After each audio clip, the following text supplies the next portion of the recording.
Unfortunately, Chocolate forgot to bring up the fact that Sir Moxlot from the community recently got married. And because of that, you're hearing it here first with me. So congratulations, Mox. We're all happy for you, buddy. Congrats. Hope everybody enjoys the show.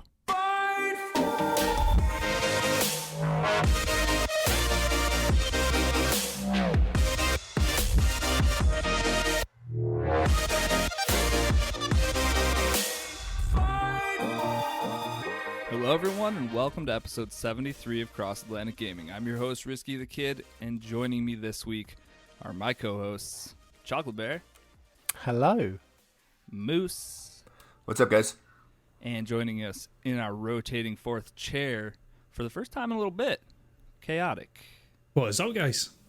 Hey, Chaotic. So before we get into the show, you took a trip out to my neck of the woods, New York City. I want a brief, 1 to 2 minute summary on how awesome New York is. Best place ever. Do you weigh 40 pounds more, or did all of the having to walk around just balance that out? No.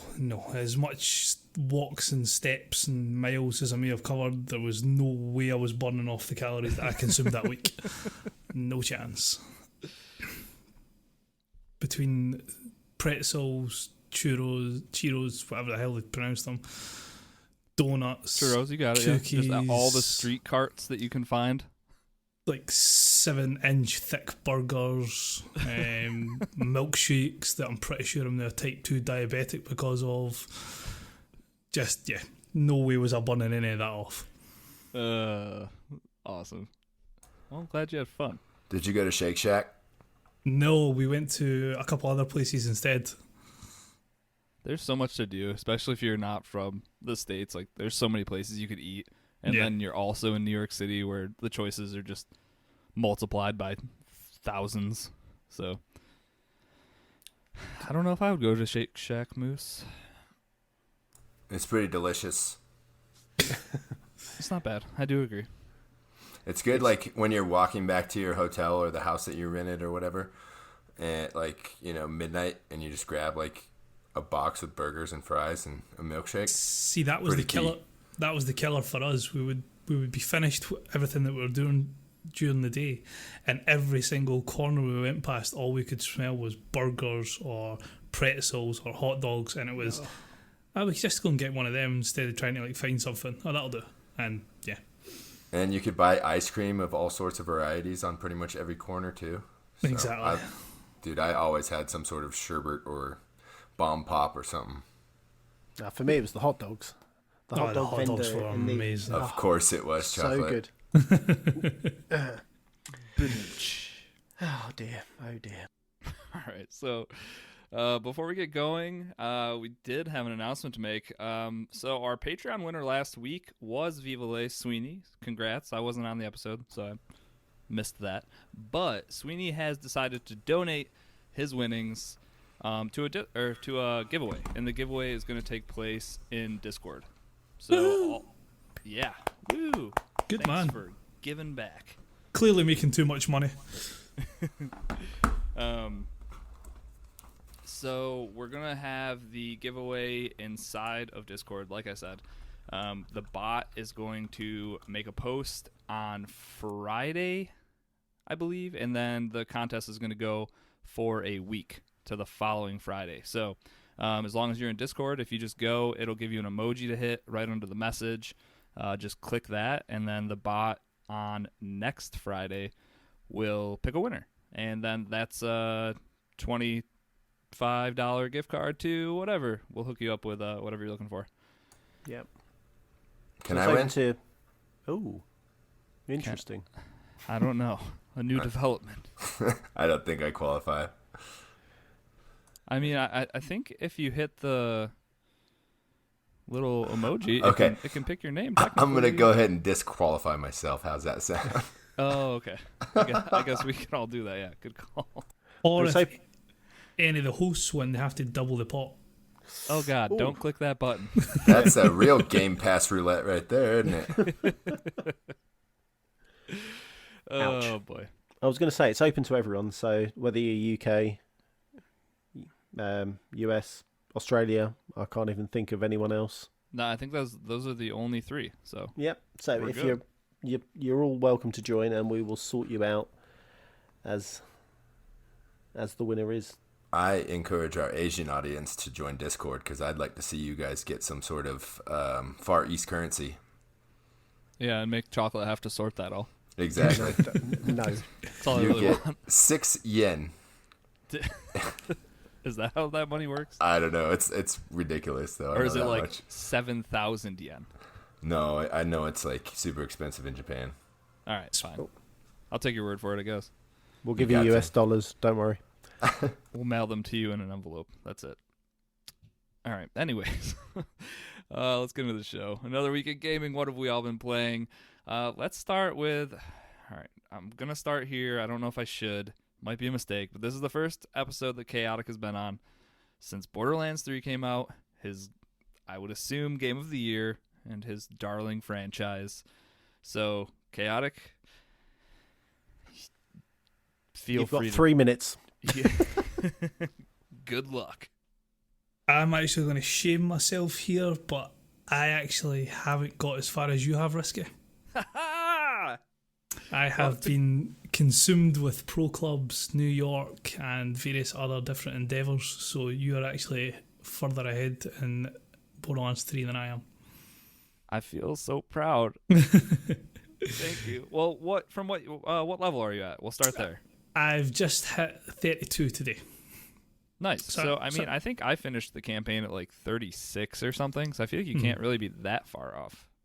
So I think I was speaking to, I think, the current resident experts in the Discord, Scottman and Soccer Greg, and basically they were saying that they sort of ended game about level 44, 45, but were sort of doing the grind to get to the level 50 cap before they started off the TVHM playthrough. So probably going to be a similar idea what I'll do, finish almost to the end storyline. It's not going to be difficult to work out when you're at the last X amount of bosses, so hit that and then go back, do some boss farming to get the level up, and then hopefully be able to jump in a few level 50 sessions with a couple of the other experts. Nice. Yeah. For me, it was kind of, I will get the game beat, so then just in case I never go back to it, I can say I beat it. And so far, that's exactly what's happened. I beat the game and haven't touched it since. But I'm right there, like 95% complete. I literally have the last boss fight to finish, and I'm done. So my thoughts for the game will be fairly obvious. It's building on Borderlands 2, so it's not a bad place to step off from. Not quite as good in certain aspects. Obviously, it was going to be impossible to beat having Handsome Jack as a antagonist. So, as much as the Calypso twins are quite good, there has been a few moments where they do get the blood boiling a little bit. Not quite as good as Jack, but overall, look fantastic. How it looks, as much as it's got that same sort of shell-shady, easy for me to say, type graphics, it looks a lot nicer. The gameplay plays nicer. The slide ability, for example, is fantastic. so good. So fun. Apparently I was speaking to one of the two in Discord today. Apparently there's a relic you can pick up that gives you 110 times slide speed. So you can literally just slide across the full map in seconds. So I'm well looking forward to picking that one up. But saying that, I know you didn't really get any of the previous ones, Risky, so how did you find it as like a loot and shoot type game? Dude, I thought it was great. And I think the one thing for me that kind of separates this game from most other loot and shoots that I've played is just the amount of loot you get and the variety in it. So... Yeah. Because there's so many different combinations for all the weapons, and because every time I kill a boss, like 20 things pop out of him, it's just, I think that is kind of what just kept pulling me. The story was decent, like you said. The Calypso twins, I think, are fine, but the thing, like, when I got angry with them, it was just because I was annoyed by them. With Handsome Jack, I played a little bit, but, like, he just seemed more, like, evil. These two are just kind of, like, would get on my nerves, and that's why I wanted to kill They're them. kids, so it's right? Different. Yeah, exactly. I mean, it's even to the extent of some of the voice lines. Like, just you can't beat some of the lines that Handsome Jack had in 2. That we're never going to be able to even get close to that. So yeah, you were always going to have to take a step back and think, right, you can't judge them in comparison to Jack, because it just wouldn't be fair. Jack's one of the best antagonists in any video game ever, probably.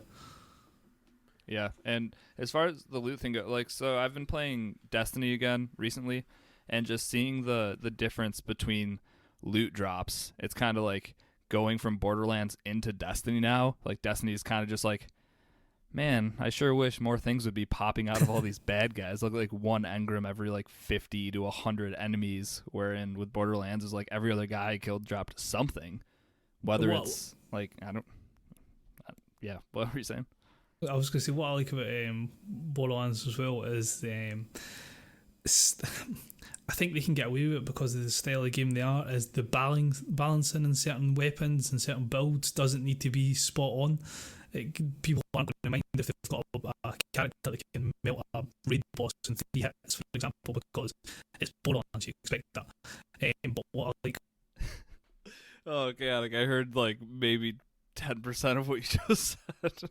The audio's messed up for me. Maybe it won't come out in post. Did he just fall down a well? Dude, that was real weird. I don't know. Sounded like he had like the longest echo. It was like every other word, wasn't it? No, he just said every word 3 times.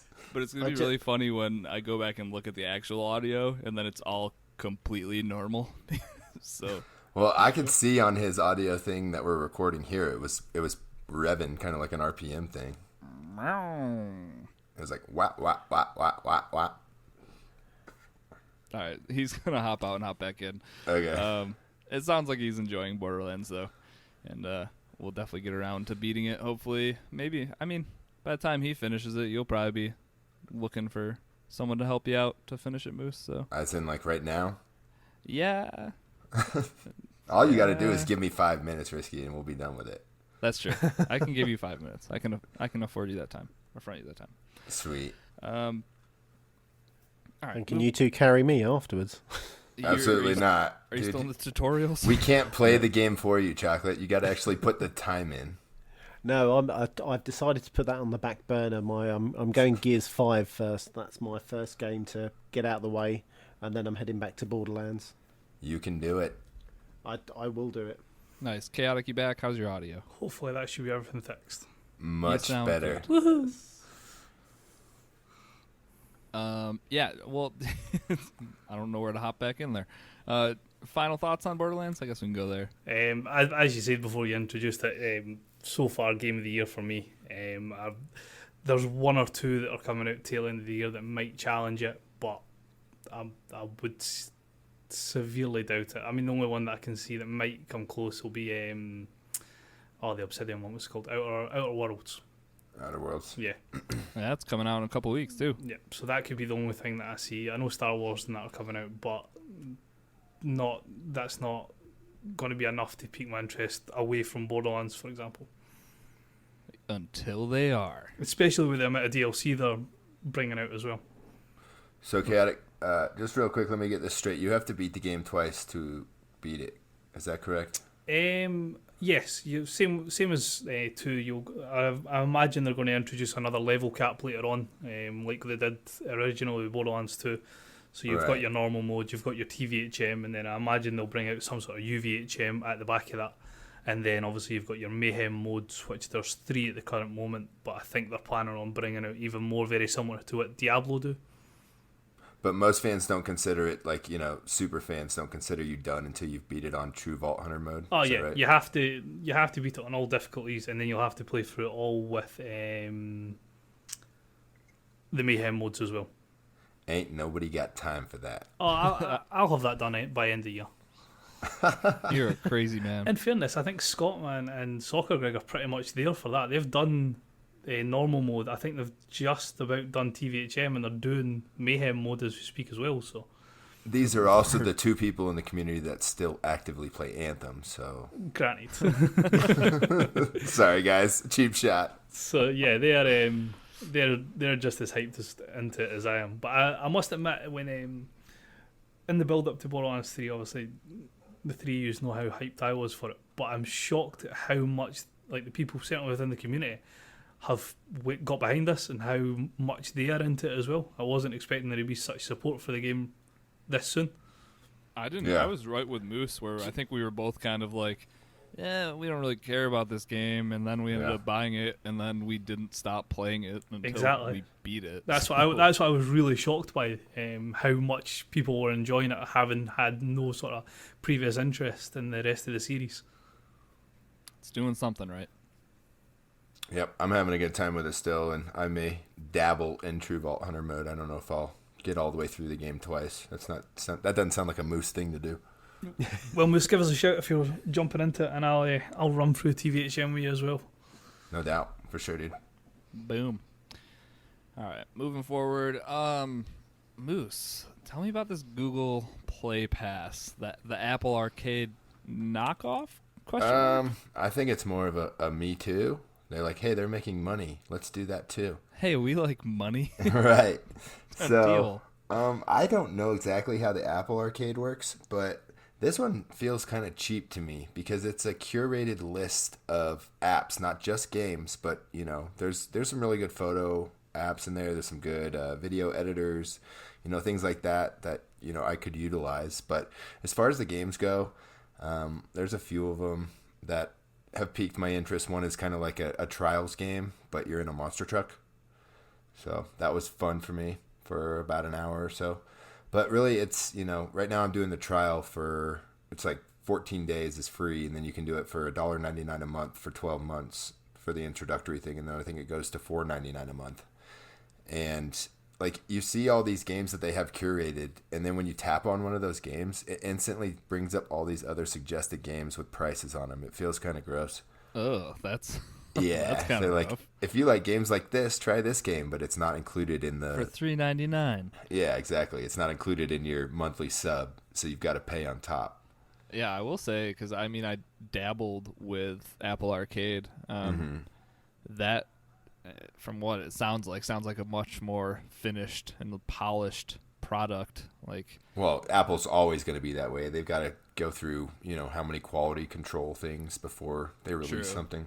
yeah, and it was like every game that I clicked on felt like, there's obviously some throwaway games there because there's 100 of them or whatever, but like some of those were actually pretty awesome. Like Oceanhorn 2, I think it was Oceanhorn 2, came out in there, and that looks like Breath of the Wild. Like, it's just an RPG, wow. big open RPG. It's, I don't know, it was pretty good from what I played of it, but yeah, when I clicked on something, I didn't have options to buy anything or just suggestions for things that are going to cost me money because I'm already paying for a service. Speaking of that, I should probably cancel that before it renews itself. Right.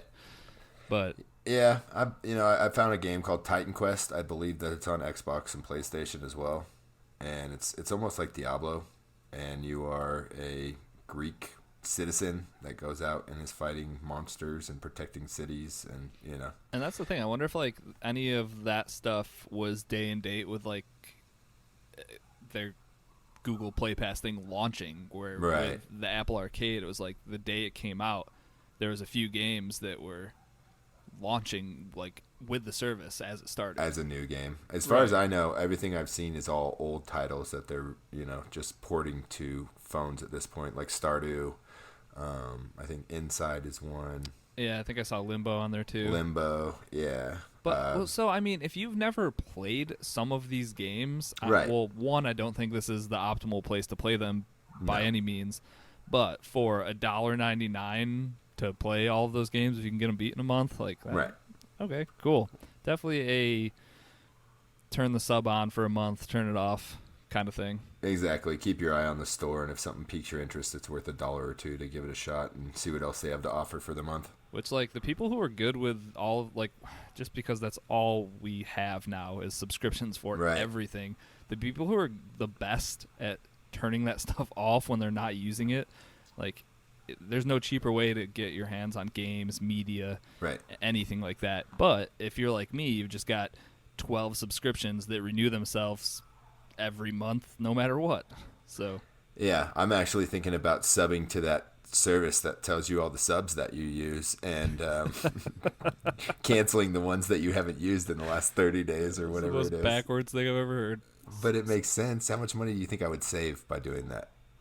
Just getting a notification on my phone, hey, you haven't used Hulu in 6 months. Why are you paying for this?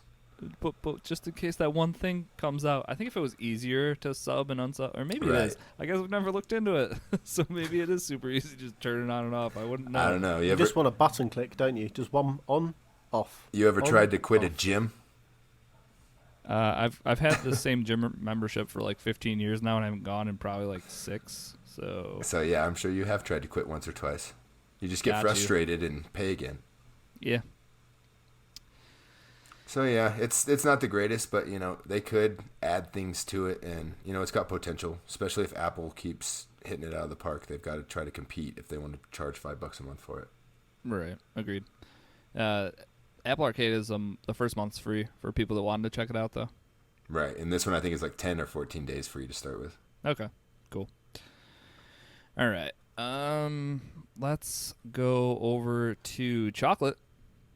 Playing some Gears 5 still. You said you're putting Borderlands on hold for Gears 5. So what are we doing in Gears 5? Yeah, so Gear 5. I finally managed to get through the pain in Act 2 where you had to... no spoilers now, Bear. Yeah, you had to do something on the ice. Holy Is that spoilerish? I didn't know there was ice yet. Thanks a lot, dude. Oh, that... I'm kidding. I tried to make it as vague as humanly possible.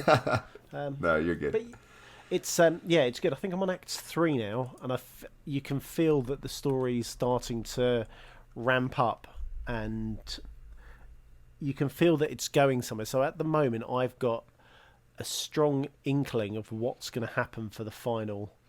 So you've got the final chapter. You got the motivation to put your nose to the gear stone? The nose to the gear. I have. I thought you might like that. That was pretty bad. Yeah, so definitely going to be pushing through. So I've got Monday and Tuesday where I'm going to hammer Gears and try and get through it. But I also jumped into Horde mode. God, that is such a mess with your friends and one random. But like a good mess. Or or an actual bad mess. So I was playing with Gilly Chaotix's friend and Kate and Chester, and it was crazy, absolutely crazy. We had one rando in who at first was getting all the kills. So the first, I think, 3 waves he was murdering everybody, and we were like, "Oh, this guy's good." And then, like sick, twisted individuals we all laughed in wave 4 or 5 where he got downed and died. So it was very, very amusing. Sounds like a load of fun. Did you guys did you get to level 50? I think we did an embarrassing... Did you get to level 5? Oh yeah. Did 10. I think we only got to 14. Oh. I think maybe 16. It wasn't a great show. It was hard. All of a sudden, it ramps up quite quickly. So you're kind of plodding along the first few waves, as you do in Gears, and then it was just a massive people spawning from nowhere, and it was tough. It was a complete and utter mess. And they've got something now where I think you can drop the... Oh, God, what's the thing called? The Hammer of Dawn. And I wish it was the Hammer of Dawn. We would have cleared up the where you can buy your weapons and Fabricator. stuff. So you can... Fabricator, thank you. So you can put the Fabricator in it. You can move it around into special spots where it gives you extra energy, coins, whatever you want to call it. So you can spend and upgrade your base or your defences. We didn't touch the Fabricator. We left it where it was. I might need to watch a couple of YouTube videos just to get the penultimate cheese of how to kind of go through the levels. Gears Horde for dummies. Yeah. Yeah. Well, Gears Horde for chocolate is more the case. Chocolate, you got to do it like I do it, and at least with Gears 4, I waited like 18 months until the game had been really, has already been out, And then I played with Scottman, who was like a level Oh, 162 he's a engineer. beast. And he just set up turrets everywhere, and I just went and collected loot. Yeah, he's a beast in Gears 4. That's well, I'll have to get him on board. We've got, funny enough, a game tomorrow. Tomorrow For night, the right? live listeners, yeah. So Sunday evening or Sunday Sunday night night after work. UK time, right? Yeah, UK time. So it'd be afternoon, early evening for US. So what We're gonna time? play some Horde. So it's 10:30 our time. Alright. I think Ronan's wanting to play, isn't he? Yeah, Ronan seems like he's going to be in. So I think he could give you a pretty good crash course. He seems to be pretty well versed in Gears. I was going to say, Moose, Risky, will you be able to jump in? Is your NFL team's playing? Oh yeah, the Broncos always play in the afternoons, but we'll see what I'm doing. Yeah, mine totally What about yours, Risky? playing tomorrow. Yep. Dude, they forgot to show up the other day, didn't they? They actually have this week off. They decided not to show up to the game. Right. Somebody They played took the L. Thursday, just It's quite good because my fiance's dad is a Giants fan, so he's getting it. You've got only the tail end of it, Risky. He's got the rest of it. Okay, thank God. I don't need any more of it. I've got enough people throwing it at me. Risky, just feel good know that Chaotic is on the tail end of his little victory parade or whatever they're doing there in New England. Until Tom Brady plays till he's 65. Yeah, he's been going and getting his blood spun up in France for the last 10 years, and now he's like the age of a 26-year-old. No, Bill Belichick already stole his DNA, sent it out to a Just cloning cloned him. facility, and he's got like an army of them He's just got ready. Ron Brady at Michigan Tech. Oh, football. So yeah, back to game. Sorry about that. You're good. That was funny.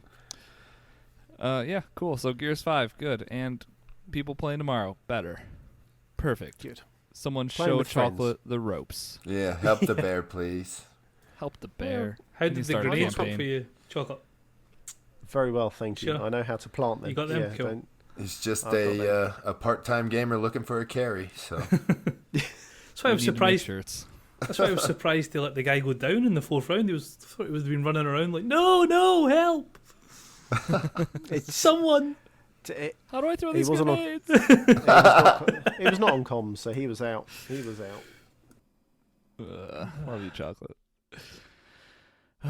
Speaking of love, Moose, you want to talk about some Destiny with me? absolutely, you're You wanna hooked talk again, about- and I love it so much. Talk about how the first time since Destiny 1, Destiny finally has its hooks in me again somehow. It's good. That's why. Yeah, I don't know if it's because like the expansion itself, I feel like didn't even Nah. add a ton. Like That's you a can little get meh. through the campaign. I feel like in like 4 hours, maybe. Well, there's some pretty lengthy quests that you have to complete that I'm nowhere near finishing. So all those essence quests, I think, are The part of that, right? Yeah, and that's definitely like the weird stoppage, like the thing that kind Yeah. of It's like the wall of the. it messes with the pacing pretty bad because you're kind of just going and going and going, and then you're like, oh, now go kill 100 of these things and stab 100 of these things. Right, and then go kill nightmares on every planet except the one you're on right now. Exactly. Just make sure you're traveling as much as possible. I just know that the Google is my friend in this game, so Yeah, it's really fun getting back into this game because I open up my quest screen and it's like 67 quests open. It's like, and what all do of you them are like mean? 1/3 of the way done because you've hit the hard part of it. Exactly. Yep, right there, buddy. I'm there. Two of 5 Yep. for everything in my inventory. So Um, I'm having fun, and we got to try that Gambit mode out. So that And was that's the a other- good time. yeah, that's the thing is that like so much of this stuff, like Gambit mode, is from how many expansions ago? I think it was Forsaken is when it got introduced Okay, so I guess only one, but I last didn't even, year, baby. Basically, right? And I didn't touch Forsaken really. I played a little bit of it, but dude. That's the best. I think that's the best part of Destiny 2. was Forsaken. Yeah, Yeah, I think I heard that was their. I'm sorry. Yeah, and they had another expansion that was big from Destiny 1 that I can't think of the name. What is it? The King, Return of the King? No, that's Lord of the Rings. Yeah, so we're talking about the same one though. Yeah, Um, the Taken King. the Taken King. Yep. There you go. It feels like that's what that was supposed to be. Right. But, as far as this one, I think the campaign, like I said, was short. At first, I was kind of thrown off because it's a lot of reused assets, but that's kind of like what Destiny's been for a while now. Like, we're still killing Vex, we're still killing Hive. They might look a little different or have like weird red stuff growing out of them this time around. Yeah, the Vex grew plants or something, right? Yeah, it reminds me of trees are Sea of growing out of Thieves. them or something. Yeah. But I think it was a really good campaign for people that have been playing the game forever, because you kind of, it's not, yeah, it might be spoilery. So if you're into the campaign, go play it. But I think it's a good stroll down memory lane as you go through this campaign for some of the biggest moments that have happened in Destiny so far. And like to some, I think if you look at it, it's kind of just like, oh, cool, we're just doing the same thing over and over. But to me, it kind of feels like this is the like farewell to old Destiny, and now we're about to start something like incredible, like with this next expansion. It's kind of like, this is all the stuff you did, remember it, it was all great, now let's hit it hard with this next expansion, hopefully. But I mean, I enjoyed it. I thought it was good. I haven't played it a ton with other people, but just playing with you guys the other night or the last couple of weeks, it's like the perfect social game because you don't really have to pay super close attention, and it goes into cutscenes, and everybody can try to be quiet except for Moose during those. And you don't really have to pay super close attention to anything, and you can literally just run around and shoot stuff and talk to people and have good conversations with people all over the world while you're playing a game. And I think it's like the perfect social game. Yeah, and I think when these things start, I think the initial race to get leveled up as quick as you can, that's kind of what's sucking me in right now. Like, I don't know how I'm going to fare when I'm at max light level. That's usually when I tend to drop off. But the grind so far, I've been having I've put a ton of time into this. It's literally like all I've been playing. As your list shows. Yeah, in the show notes I just wrote, I'm retiring from gaming, because all I'm playing is Destiny right now. PvP, I think there's just the one thing I want to touch on is that they have the ranked 3v3 survival mode right now, which I'm enjoying. That's kind of, each team has 4 lives.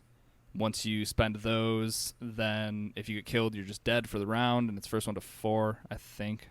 But when you're playing competitive, if you win, you get points that add to your like total, so you can rank up. But if you lose or don't perform well, your points actually go down. So it's kind of this constant struggle to work your way up the ranks. And I've played a bunch of those matches. I'm trying to get it's a stupid submachine gun that you get for hitting 2,000 points or whatever. I'm at like 300 right now. And just having that grind is awesome. And then you also have the grind of every single quest sitting in your stupid quest thing. And all those exotic weapons quests and, Yeah. Do you feel that now they've had the breakup, this is what Destiny should have been? Or do you think they've decided that there was so much, I say so much backlash, I use that loosely, they decided to do a hard left turn and decide, no, actually, this is the way we should have gone. We made a mistake. Nah, I think the Eververse still feels as dirty as it ever did. Don't you, Risky? Yeah, I don't really mess around in there. But it's all cosmetic stuff, so but it's okay. all armor pieces, and I guess I was reading on Reddit, people are all up in arms about it because there's like exclusive armor that you can only get during the season, and then it's only for sale in the Eververse, and then I guess they start randomly dropping it next season. So you can't ever get the armor for the current season unless you pay money. Okay. So yeah, I don't know. So I guess that's not great. Yeah. Is the armor just like cosmetic stuff, or is this like, hey, my stats are better because I bought these gauntlets? So I believe you're it's gonna all. lose. Yeah, I believe it's all cosmetic, but it's all with the transmog stuff, and I don't know if anybody really understands how all that works at this point because I don't. I haven't upgraded any armor or anything at this point, but I started upgrading some weapons last night because I was using them quite a bit in the Crucible. So I put like a Crucible mod on it, which gave me like 10% more range on my gun or something like that, which is super helpful in Crucible. The way you can mod stuff now, like one big thing they brought into this is Armor 2.0 is what they called it. Right. Which I'm not even working on right now because I probably won't mess with that until I'm at level cap. But now you can have a piece of armor and then you upgrade it high enough so it can fit all these different mods in, and certain mods are only going to work into certain armor pieces.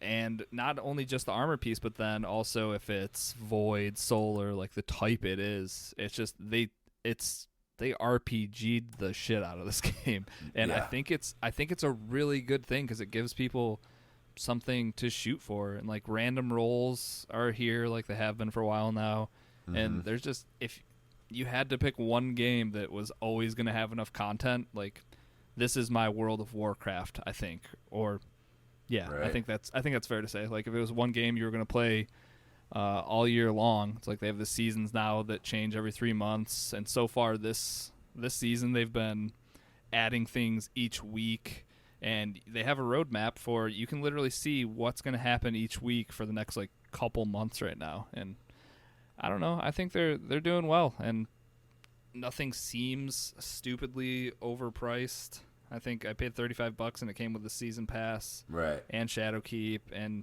it gives you a lot to work on. I think I paid $60, and end result I saved $5 or something. Yeah, and you're good for a year now. Right, and I'll get all the content, plus they give you Ingrams and all that stuff with the season pass, and then you get the what they call, I don't remember what they call it, but it's essentially a battle pass that you rank up. Because after you get to your highlight level, they don't really have levels anymore. So you use this battle pass to rank up with your XP, and it gives you upgradable items, mods, currency, all sorts of different things that you can use in game. Yeah. And then as far as like the last couple things that Shadowkeep added, the artifacts are new. So you get an artifact, and then the artifact only stays there for like the whole season, but as you level up the artifact, you're going to get mods from it that you can add onto guns, armor, that kind of stuff. So that's a neat little addition. It also inflates your light level a little bit, so it makes you more powerful. So just one more way to work on that. And then the finishing moves, that's what I was going to say. Oh yeah. And now if bad guys have a little bubble above their head, you can push in the left stick or right stick, whichever one, and you'll do a finishing move, and a finishing move is just another new thing you can get from RNG. Like there's a whole bunch of different ones. Like right now I have a flying kick or something, so any bad guy that's low, you can just go kick him in the face now. That's not something you could do before. It's just a nice little change. Yeah, think like when we played Doom, like when you got the enemy's health down to a certain point, they'd start flashing. It's the same thing, and then you can use a move, and I think you get different loot out of them when you use that as opposed to just killing them. Because it seems like more things pop out of the enemies when you do the super kick on them. That definitely could be true. But yeah, I think now's a good time to hop in. I'm really excited to see what their next big thing is going to be. Like, I don't know if they're going to go over to Destiny 3 so they can be like, this from the ground up was just ours, not touched by anyone. And like, we've taken everything we've learned for the past, how many years now? 8 years, 7 years, something. It feels like forever. Yeah. I'm interested to see what it is. But as of now, I'm enjoying it. I haven't even touched the raid yet. I haven't even touched the last, 4 raids. I have so much stuff I could be doing in this game right now. Like, I'm pumped. I'm pumped to be enjoying it as much as I used to enjoy it. There's strikes, there's nightfalls, there's all sorts of different encounters, and, that escalation protocol on Mars. That was an added thing that they brought in, I think, around Forsaken, or that was Warmind. But, yeah, that's the crazy thing. Like, if you're somebody who fell off in Warmind like I did, or what was the Osiris one? Right, Curse of Osiris was terrible. I think everybody fell off there. So everybody quits at Curse of Osiris, and then you never go back again. It's like, if you go back now, I just go into a strike playlist, and there's 7 strikes in a row that I've never played before. And some of them are so well done. It's the PvE in that game, some of it is just... It's so good, and it looks so good. It plays so well. And What you a don't game. have to worry about, like in Destiny 1, you always had to have a fire team to play those strikes. You know, Matchmaking for was pretty terrible. much everything. Yeah, and it works great. And even if you don't know what you're doing at all, Chocolate, they have basically like a Sherpa mode that you can go in and have guides that, you know, signed up for a guide service to get extra loot to take you through these things. A Sherpa mode. Yeah. They literally just designed it because Chocolate was confused one day, and they're like, "We'll figure something out for you, buddy." When? They must have heard the podcast. Must have. That is the mode. So yeah. So yeah, I'm enjoying it. There's a lot of stuff there, especially if you've been out of the Destiny game a while. Mm-hmm. What better time to hop in? Because we're hopping in. So Tons of stuff to do, tons of guns. I think you showed me a spreadsheet yesterday of oh my how many God. guns were on there. Dude, I couldn't Thousands, tell you. thousands at of least, guns. At least hundreds, yeah. So there's tons of loot if you like to loot and shoot chaotic. This is a game that you might be into. It was a game I desperately wanted to play when it first came out, the original, and it's very much one of those ones where unless you've got a group to do the raids and things like that, you really can't get into it. So I sort of fell off, never really got interested. But now in the community, obviously, better chance to get in a group together. So it might be worthwhile picking up Destiny 2. I've completed the story and the lack of story in Destiny 1, but I'll need to get.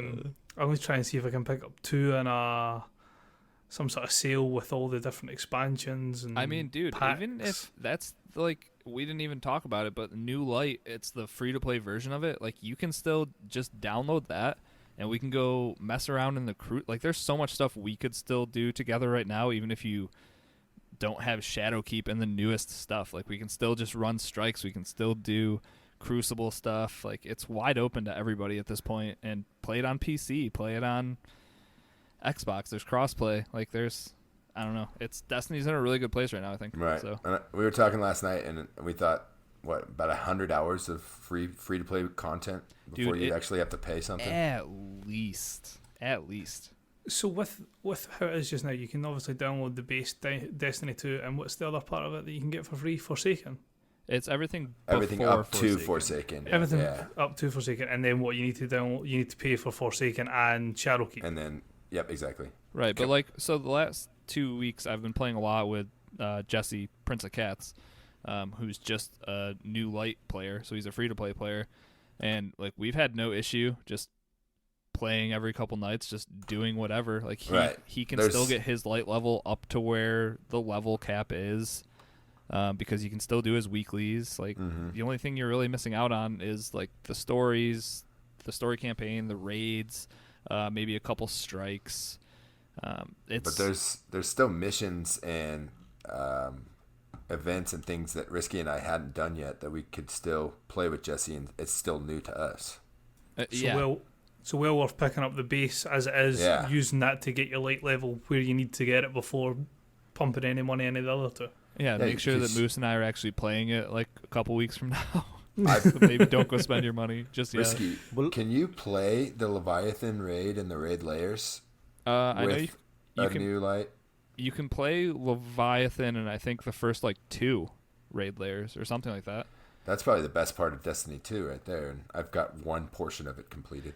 And you're starting, like, new players start at 750, and I think the recommended light level for the first raids is lower than that or at that. So like, literally anyone can hop into these old raids because you're not getting stuff that's actually helping you out, but experiencing raids is like the pinnacle of Destiny. It's the best part of Destiny. Right. So I don't think any other game does it as good or anywhere close to no, the way every that time I Destiny hear about a new game, like, oh, there's going to be a raid, like the Division 2 or like Breakpoint right now, it's like, yeah, there'll be a raid, but it's not going to be a Destiny raid. So does all your progress carry over then if you're a free-to-play player and then decide to pick up the game? Absolutely. And it's cross-platform, cross-save. They're making everything piecemeal at this point, which is sweet. So even if you hopped in like 6 months from now, you could just be like, all right, I'm going to play this season, pay your $10 and work on the season. And that's then you should be able to at some point, they always have the annual DLC sales or something like that. You could pick up all that crap for like $30 and have I was going to say Christmas time. Right. I reckon Christmas time there's going to be a Destiny sale. Yeah, 100%. and that's Destiny 2 now installing. There Yeah, you go. buddy. On PC and Xbox, right? Yeah. Awesome. Yeah, everybody should hop into it, especially since it's free. There's so much you can do for a free game right now, and it's great. All I can say is took you long enough. Got him. So I'm just saying, so Shadow Keep's only £30 as well, or $30 in Euro. 30, Yeah. yeah. And that Nice. comes with the first season of content, which is 3 to 4 months, or it's got to be 3 Right. months. I I think would it's assume. 3 months. Every quarter there's a new season, I think. Awesome. Don't download that yet, Chaotic. No. It's just the base game that's getting done. If you like it, go for it. All right. You got 100 hours to decide before you got to pay any money. Awesome. All right. That was a lot of me talking about Destiny. I had to talk about it a lot because it's all I've been playing. So Feels a little like Sea of Thieves in here. woo! Yeah. Plus, I feel like we might not hear from Risky for a while once he gets on a certain subject for the other free hosts. We'll see. Oh, yeah. There is a game he doesn't like on here, isn't there? No, I was just gonna say I think that was everything we've been playing for the week, and I was just gonna get us out of here. Moving along. All right, so if I have to use the bathroom, now's the right time, right? Okay, let's talk about FIFA Correct. 20 Pro Clubs. Enjoy, guys. Woohoo! Yes. Who wants to start? Um, Actually, we'll let the statistician of Yeah. Chaotic run down pro clubs. So it's been a very up and down sort of start to the Atletico CAG. It was a Pro rough clubs week, career. wasn't it? It was quite up and down. You know what really annoys me, Moose, is when you've got such camaraderie in a team, such a unique spirit, and you're really driving towards the same goal, and you think you're all on the same page, and then before you know it, 3 of the members of the team decide to just go and play in a cup without you. Oh, the Brewdog Cup. It just- fantastic. it's just- fantastic cup. It's just a stab in the heart, especially when you were so close to the promised lands, first bit of silverware, and they mess up. Oh, well, it's if you're not available to play, you can't be mad at the ones that are. Well, I don't. So Availability this isn't was quite nothing the issue. This wasn't my fault at all. I'm not taking the blame for this. Did you have to go and procure that drink at that exact moment? I did. I had to drink a Brewdog for the Brewdog Cup. And why don't we tell everybody what's going on? Because I'm lost at this point. So basically, we were playing in the leagues, and we decided, right, we'll go and play a cup game. So on FIFA 20 and Pro Clubs, they have cups that have certain. That's a time limit, isn't it? And Yeah, but they also have certain rule sets that vary from different ones. So there's a no rules one, so there's no free kicks, no offsides, things like that. There's the one that we participated in, which was a long shot challenge. So basically, if you scored in the box, you got 1 point. If you scored outside the box, you got 2 points. So we had started on that, played quite well, scored a couple of fantastic goals that were uploaded to social media. We loved them. And then semi-finals came. We were getting ourselves hyped up.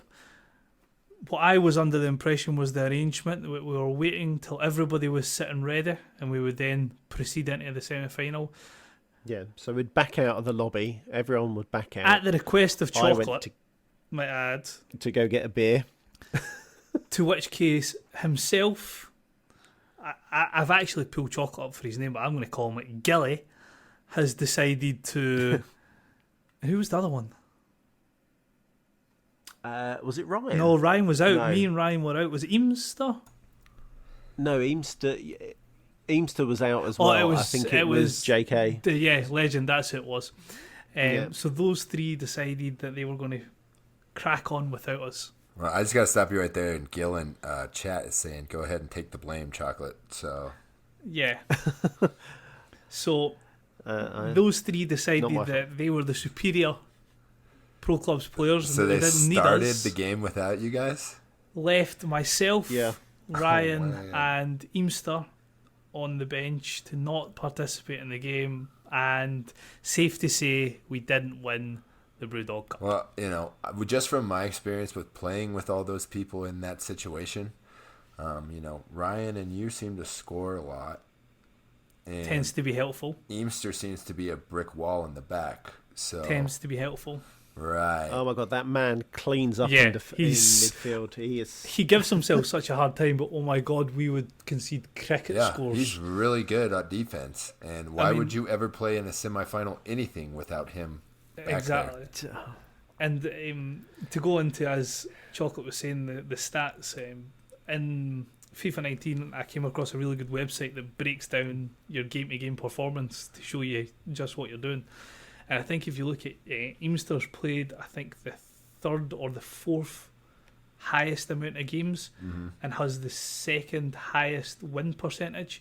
So you put that in contrast, I think Sweeney has the highest win percentage but has played half the amount of games. Yeah. So that'll give you an idea just how much just saying Eamster's if difference Sweeney, makes.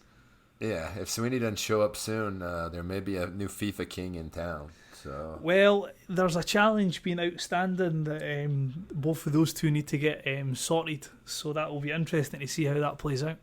I'd like to see who that game might need to be streamed. That definitely needs to be streamed. That needs to be hosted on the CAG channel. There we go. It would be amazing. But yeah, to be fair to us, I mean, we've played a few games with nine players playing. That's a little bit rough.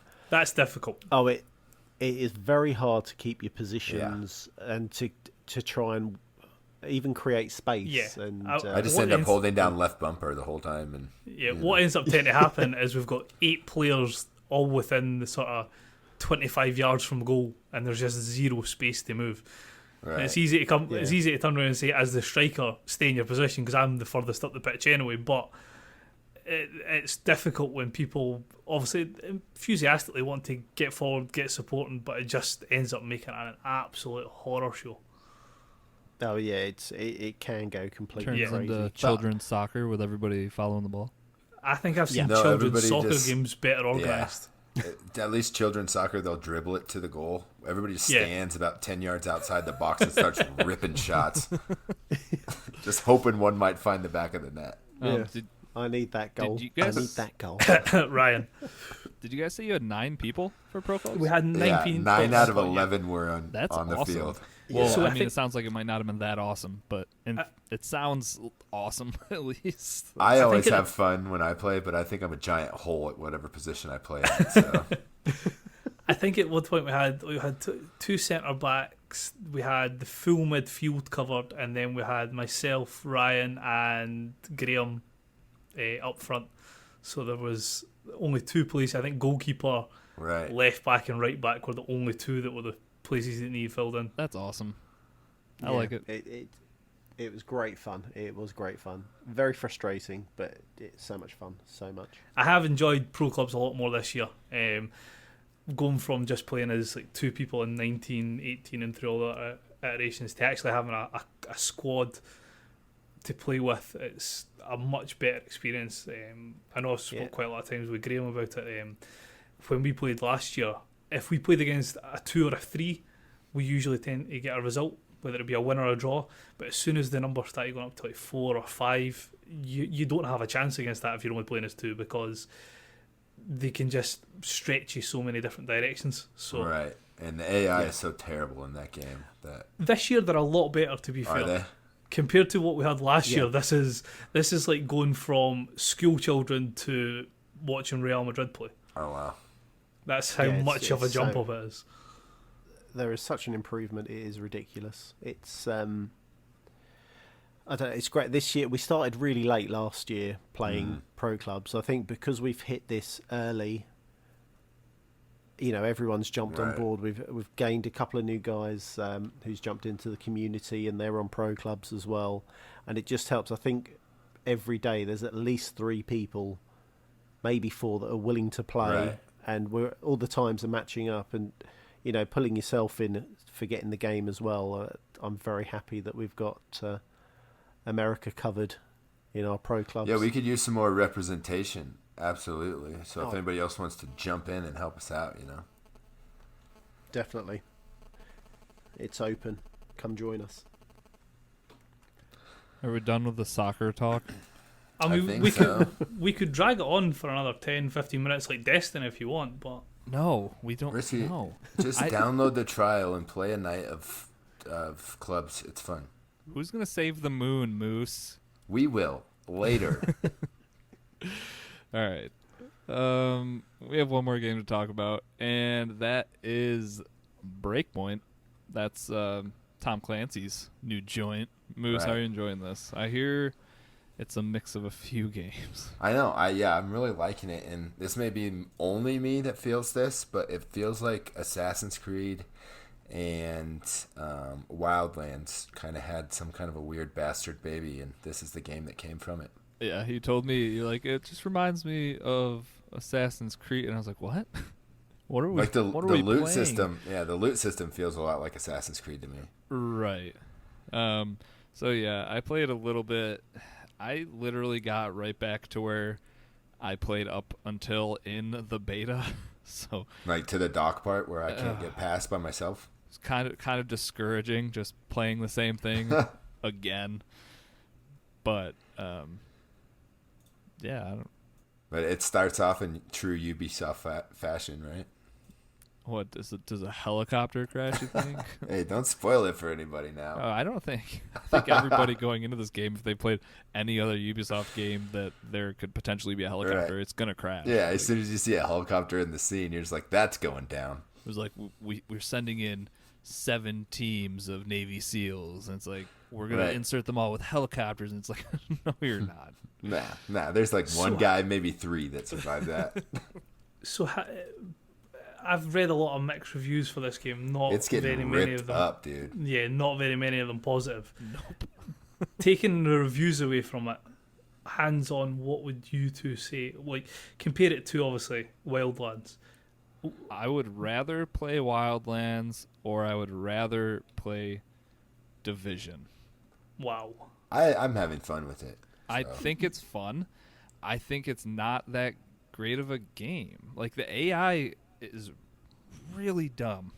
Really, it really is. dumb. And Makes me feel super stealthy, though. yeah, because you can shoot one guy who's standing around with 5 other people and then still have time to kill every single one of them before they turn to even look at you. Or sneak up behind a guy and violently stab him in the chest about 12 times, and the guy next to him doesn't hear, see, or get splattered with any of the blood. I was gonna say, like, these are some of the most violent takedowns I've ever seen, and Yeah, you can be there's 5 some- feet away. This guy's gurgling his own blood, and the guy's just chilling, just looking This the other way. ghost is definitely getting some angst and some anger out on these bad guys. It's so weird. So have they not fixed any of the, I don't want to say problems, but any of the issues that may have been brought up in the beta? Did they just let it go? It feels smoother to me, for sure. Yeah, I'll say technically, I think it's the leaps and bounds better from what I've played so far. Right. I'm not clipping through anything or Or flying going helicopters prone. from the outside of them. Yeah, I remember last time we were playing, I was going prone, and my guy was just hovering like 5 feet off the ground, crawling around, and I'm like, I'm pretty sure everybody can see me right here. So I mean, it feels good to play, and like shooting feels good, and like getting a headshot feels good. But it's those moments where things should be happening, and then they don't. Like when you attack a group of them, and it takes them so long. Like I'll post I took a clip of it because I wanted to show people how bad the AI is. But yeah, you shoot one guy, and then you can shoot the next one, and like they see each other dying. Nobody drops down for cover. Like nobody moves. They might like turn 90 degrees to look your general direction, but in a And game they like, all have walkie-talkies on their persons, but nobody ever uses one. yeah. So I mean that kind of sucks. I think the loot aspect of it is cool. Like when I open a Right. chest and it's like, hey, a new X weapon, or sometimes it gets dumb though. Like when I just finished up playing, I had a sweet like tack helmet, awesome, and then my guy pulls like a baseball hat out of a container, and it's like this like is the biggest seven goober points hat. higher Yeah, that's of like like the biggest. defense, Yeah. and you're like, what? What am I playing? It's strange, and I understand why it's polarizing, and that's not even talking about the microtransactions that you can literally buy every single thing in the game. That's rough, but I'm not gonna shoot it down for that, because you don't need to play it that way. You don't need to buy all this stuff. But I think it comes to a point where you have to start thinking about, are people making, especially this game, like, did this game get built from the ground up to be a fun game and play at a certain pace, or did this game get built so they could input every single microtransaction in the world? Like, for all we know, this game, without buying any XP boosters or guns or anything, was initially supposed to be like a 20-hour game. But when you have to multiply the level of grind by 4 and offer people ways to make that go faster, then you're talking about a 100-hour game or something. It's just, I don't know. This game has made me think a lot about how games are being built now, because it used to be like, yeah, if it's all cosmetic, and you're not getting like an advantage over people because it's not a PvP game. Right. I don't know. It's more of a how can we draw and suck. Basically I heard that the object in developing games now is to get 2 times the amount of the game the initial game purchase price out of the consumer before they stop playing that game. So basically they want you to pay $180 for a game before you're done with it. Yeah, makes me sad. Yeah. Nope, not a chance. It's, I don't know, buyer beware in my opinion. I think you can definitely get it on a sale, and I think if you're playing, like, I haven't played this with anyone, I've been playing by myself. Right. I think if you have a squad of 4 people, you're just headshotting people and like going through everywhere stealthy and whatnot. I think you can have a ton of fun with this game 100%. I just think a lot of the systems are weird, don't make sense, kind of clash together. Gunplay's good. Play with friends, I think you're good. Yeah, and I'd wait for the guns are good. The story's decent if you want to follow it through. It's a militarized cult taking over an island that has every biome in it. So what could go wrong, right? Yeah, John Bernthal, from the scenes I've had him in, has definitely carried the show, it seems. Oh, yeah. And I saw some reviews saying that, his rendering and everything on him looks so perfect, and then all the other compared people just to look, every other Play-Doh person on the island. Yeah, everybody else just looks like putty. It's like, well, you know where they spent their money. Oh, and that's another thing, is that under the right lighting conditions, this game looks amazing. But then 10 minutes down the road, you look over to the left and stuff's not popping in. Like, a whole mountain might look like a giant clump of Play-Doh because it hasn't loaded right. It just it's super weird. It's got issues. I also think it could be a lot of fun. You can have a lot of fun with your friends, but I don't know. Like I said, I think I would rather play Wildlands, or if I want the loot grind, I would rather play Division. It's a weird marriage of 2 genres that I don't think was necessary. Like, if they literally were like, this is Wildlands 2 and just got rid of that loot mechanic, it would have been fine. But then how do you sell your microtransactions? How do you sell your better leveled sniper rifle, your better leveled gear? Like, it's scary to think that the only reason this game is a loot and shoot is because they want you to pay extra money to get through it. It kind of, I don't know. It feels gross, and I think that might be why I'm extra hard on the game. But sure. I don't know. I'll still play it through with it. Wow. I will still play through it with you. Okay, and we can do that. Yeah, it'll be fun, but, let's just try not to get got by stuff like that. I don't want to play it for 100 hours, because Assassin's Creed was a good game that I played for 100 hours. And, and that was still almost too much. Yeah, I don't know if I want to do that again. Yeah, but I've yet to check out the PvP either. I had a lot of fun with Ghost War and Wildlands, so it could be really good. And it dropped when the game dropped, unlike the last iteration of it. So definitely have to check that out, because that's some decent PvP in my opinion. So, well, lucky for you, there is some news coming up about Division 2. So, all right, well, we can get to that. All right, so is that everything we've been playing? I think it's everything we've been playing. We good? Mm-hmm. Good. All right, let's move into some Game Pass Roulette.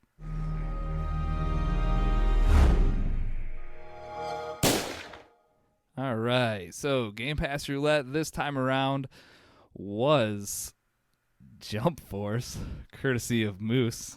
You can send all your complaints to themoose@gmail.com.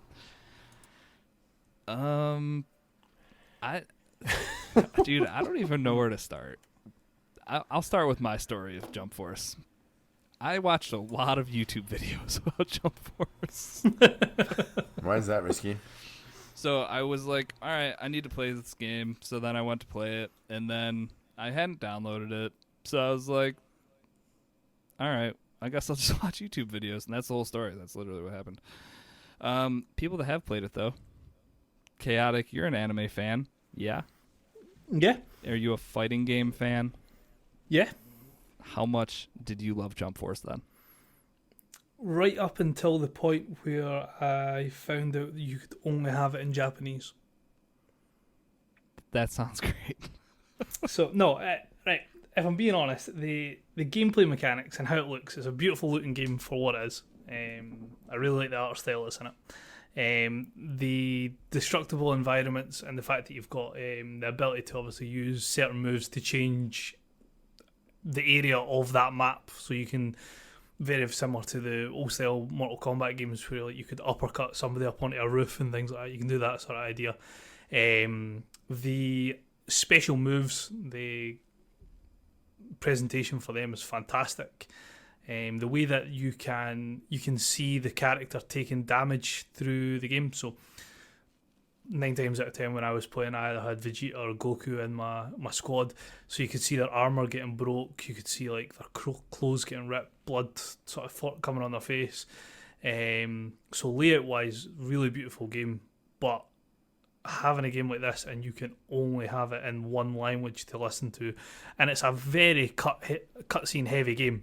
So yeah, it's super cutscene heavy. I skipped like 40 of those things. Yeah, and that was probably 2 fights. I was going to say that was probably only in the first 10 minutes. That was the tutorial. Yeah, so I think the fact that they only left it in Japanese, and I can see why. The whole story behind it is from the Jump magazines in Japan, so the vast majority of the characters have featured in that, so that's why they leave it in their native language. But is it not dubbed or anything? No, it's subtitled. Yeah, so you've got sub, but it's all Japanese voice acting. And it's all like super aggressive voiceovers terrible. too. It's not just Japanese. It's like, oh, I'm not going to do it, but nope. They're like like shouting and exclamation, and it's not just like a normal conversation. Everybody's super hyped and screaming at each other. When I first thought you were actually going to do that, I was like, all right, I'm kind of It was excited. that Dude, I like, almost did it. maybe we I shouldn't actually, do this. I actually started, and then I was like, oh, that's not going to go as over the Twitch well. stream just ends. Just get banned from everywhere. Trying to think what I've made a few points about it. Character selection wise, really solid. Again, people who don't know very many animes won't recognise many characters, but you had like your big Dragon Ball Z ones, your Goku, Vegeta, and then you had some secondary characters that fans of the show would recognise, and then people for One Piece.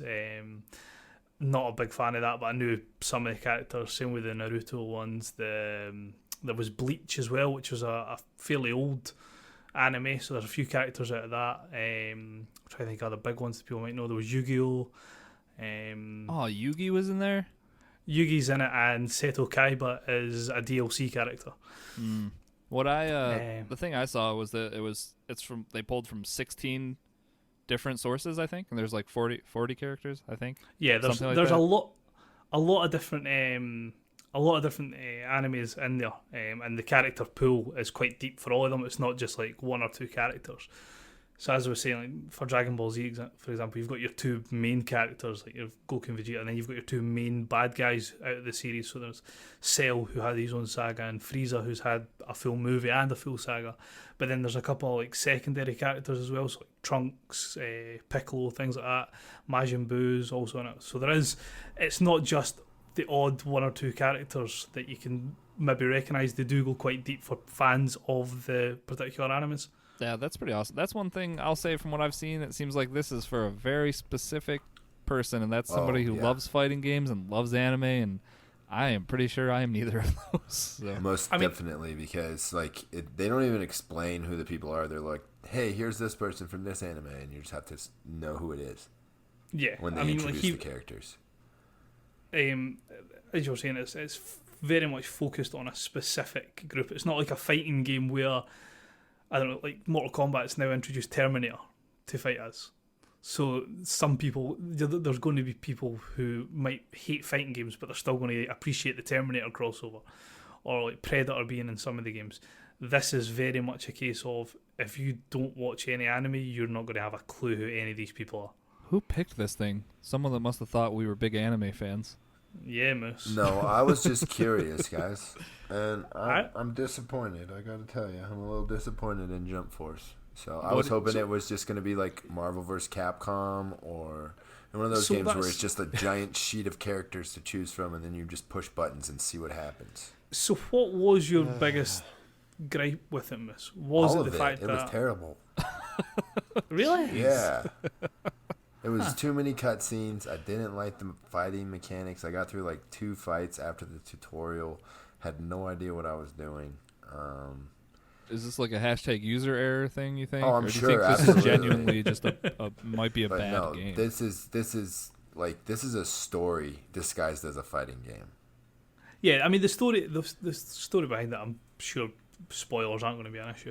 No. Is basically Nobody will know what you're talking about, even if you spoil the whole thing. Yeah, exactly. There's a mystery character that you don't know at the start who is trying to merge all the worlds into one. So the first part that you see it is, I think it's Tokyo. Frieza and Goku end up in Tokyo, for example. The Statue of Liberty ends up in Tokyo. So it's all merging together. And there's these sort of cubes that can either give people superpowers or, as the story progresses, can be used to take over people's minds to make them do whatever they want. And basically the story is finding out who's actually the person who is trying to run this and who's trying to do it, which eventually boils back to the big shock horror element. But as the game ends, it sets up almost like a sequel to who could be potentially a big bad. The problem is it's a terrible idea. The people who they make as the big bad or the potential big bad if they bring out a new one are actually 2 of the best characters out of any anime that's ever been made. And they're the bad guys? Well, they're not. You don't know they're going to be bad guys. Be. The way that they put it, and in the way that, I don't know if any of you are familiar with the anime Death Note. Where you write in the book and then someone dies? Yeah, I remember that name was familiar from playing that game. Death Note was on there. So, Light Yagami, who is the original, which he thinks the good guy in Death Note, ends up wanting to just create the world in his image, basically. He wants to make sure that if he thinks you're good, then you don't go in the book. If he thinks you're bad, then see you later. Right. He's Hitler, basically, in anime, right? Not quite as severe as that, no. But at the end of it, he then takes over the company that you are essentially working for to make the world right. Man, I skipped a lot of cutscenes.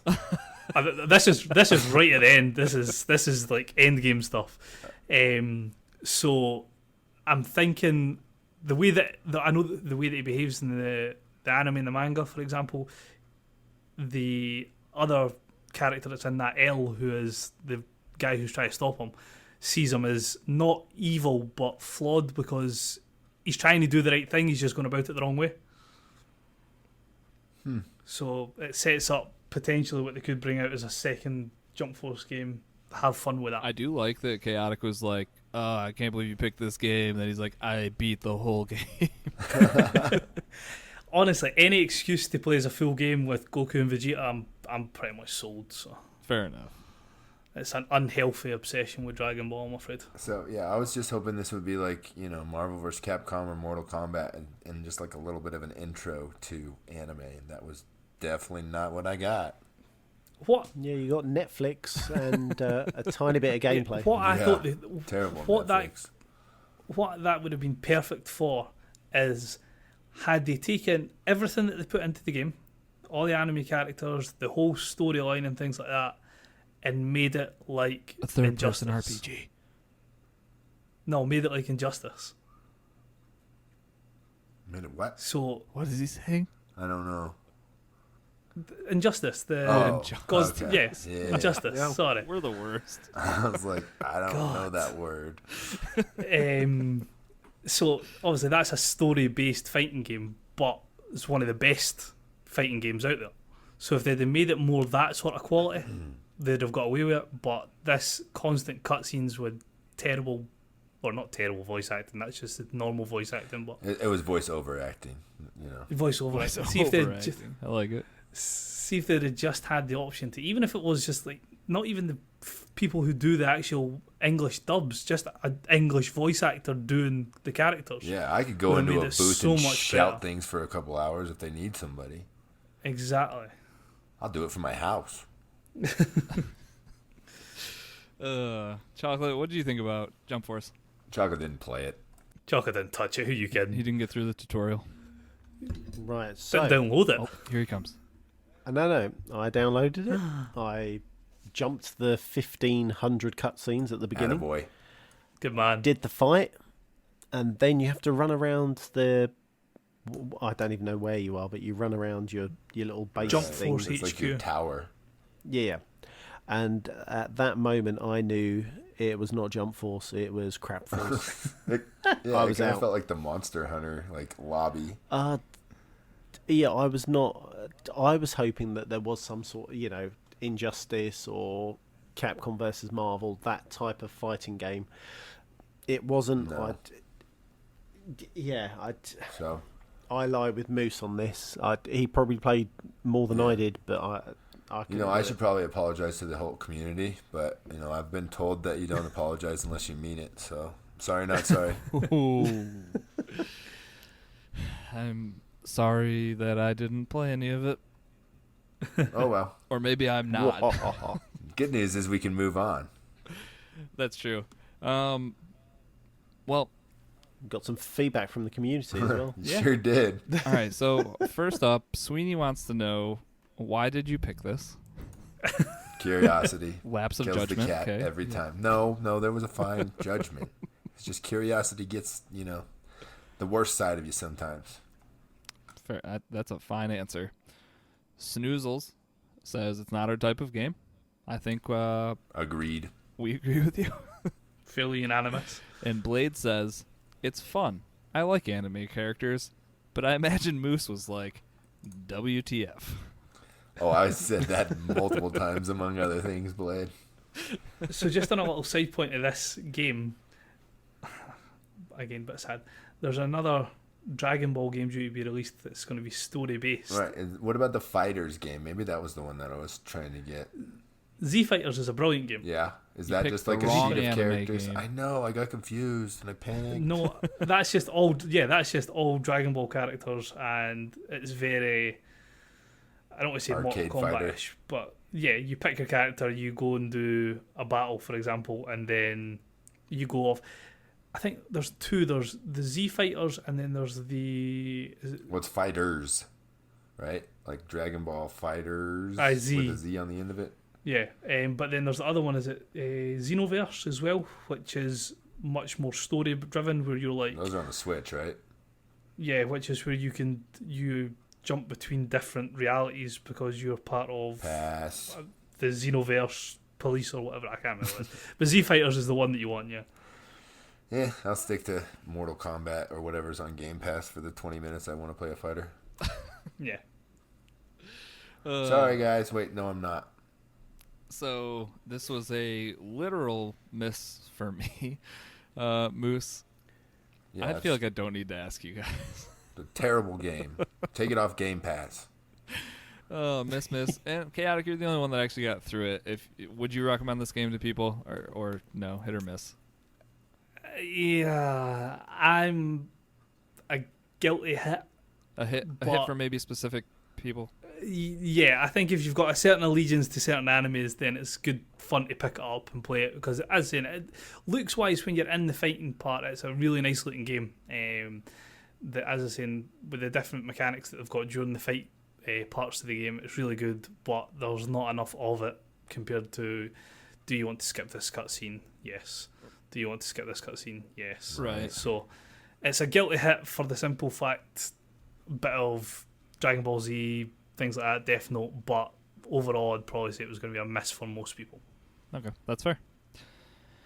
All right. So moving forward with Game Pass Roulette, we're actually going to take a brief break from it.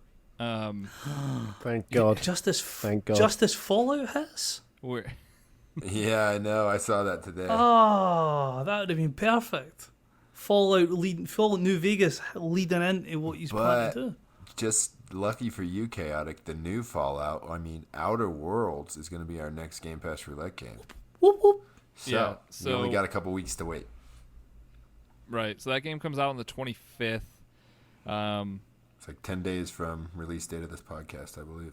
Yeah, so you guys can start, obviously, playing that early. The day that we'll actually talk about it, I think, will end up being like the middle of September. So November. November. Unless you got a time machine. Going the wrong way. Sorry, it happens.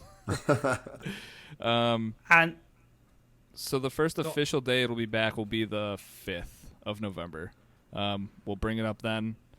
And then we'll keep reminding you guys as time goes. But until then, we are going to take just a small break from Game Pass Roulette until Outer Worlds is out. I know a lot of people in the community are hyped about it. So hopefully when we come back with Game Pass Roulette, we'll have a lot to talk about with that game. And some extra time for everybody to get in and play it. It will be like 3-ish weeks that people have to get through it. So right. I don't know if everybody knows, but that game's actually available to pre-download right up, like as of now. I think it went live about a week ago that you could download it, so you can now download it just now. Awesome. Get yourself ready to get in on the conversation on Outer Worlds when we get back to Game Pass Roulette. All right, keep on trucking. Here we go. Let's get into some news.